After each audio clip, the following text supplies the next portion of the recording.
Hey, great people. I'm glad to come your way today.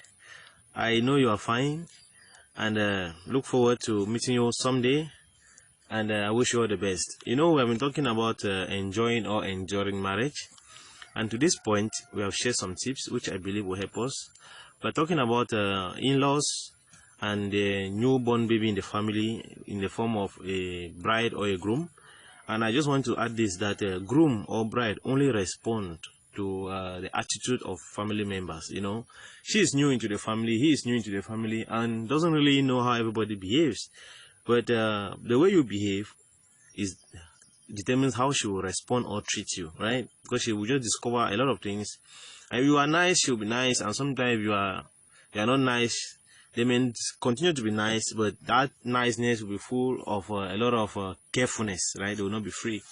But having said all I've said, I'm conscious of one reality, right? If you practice to communicate well, if you do all I've said to this point, but your sexual life with your partner is bad, you'll still have a bad marriage, right?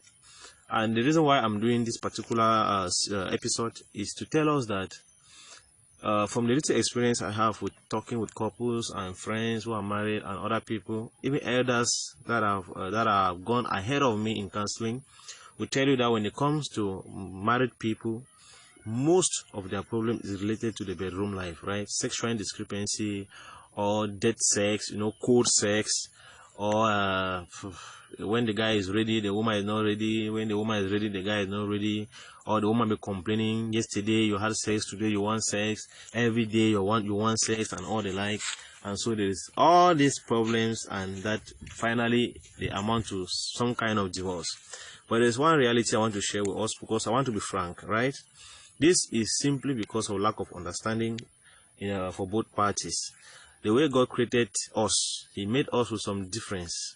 I'm talking about male and female. The male, to him, sex is like water, right? If he has not yet grown and he is not fully matured, a man can have sex every day, even if it's just for 2 minutes or 2 seconds. But their system can function that way. Whereas for the woman, she was framed such that she can even survive months without sex. But that is difficult for a male. And it's not because the male is cursed. It is not because the male is troublesome. It is not because the male has a problem. No. Or has a spiritual problem. No. It is just natural. It's like these cars that have their steerings on the right. Some have their steerings on the left, right? It is if you start beating the car. Now, why is your own steering on the left? Then the mad person is you, not the car. Because that's how it was created. So when you are tormenting your guy or your husband because the guy is demanding sex too much, it's like beating the car for having steering on the right or on the left. It doesn't make sense. Because that's how he was framed. But a man can grow to be disciplined, not to ask so frequently, but if a man has an opportunity to have it every day, he will have it every day. It's true there are some men that don't care, right? Somebody told me that the husband, in fact, it's even the wife that asks for sex. The man doesn't care. Yeah, there are those exceptions, the same as there are some women that every day they want sex. And they are also not cursed. It's just natural, but we all can grow to improve to understand the other person. Like the man can also be mad that my wife is never interested. Yeah, also understand their nature. So there is this junction where understanding is compulsory. You must understand one another that look, we have different sexual natures.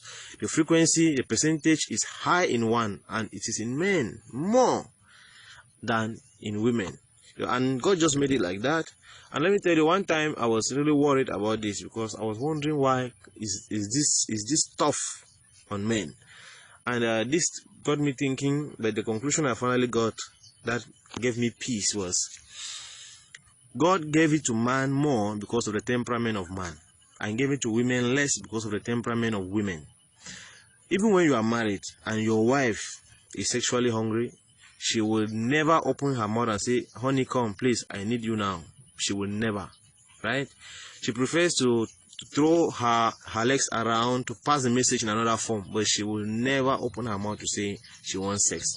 Very difficult. Few women, they can do that, right? But when the guy is hungry, you know what he does? He just calls his wife and say, my dear, come. There is fire in the mountain that you need to quench, and business continues as usual.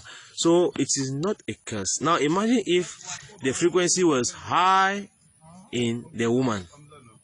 It means she will just die. A man can have every day, but if a woman was the one to have every day, oh my God, it's going to somehow be difficult for her. So I think God is a genius, right? And He gave me a temperament, and He also gave me the ability to have more because I can ask easily. But the woman, even when you are legally married, she will still not ask. So my dear, take this serious and let it help you one way or the other. But let me tell you, if you have followed all I've said, know that it may still not work if your sexual life with your partner is cold, is terrible. You know, some people have just cold sex and it's irritative. Some people, they just want straight. You know, everybody should enjoy their sex life as much as it makes them comfortable, right, with their partner. Sex is for the marriage. Bible is against fornication. It's also against adultery. So we're talking about permitted sex as prescribed by ancient wisdom. So I wish you all the best, my dear friends. Ciao.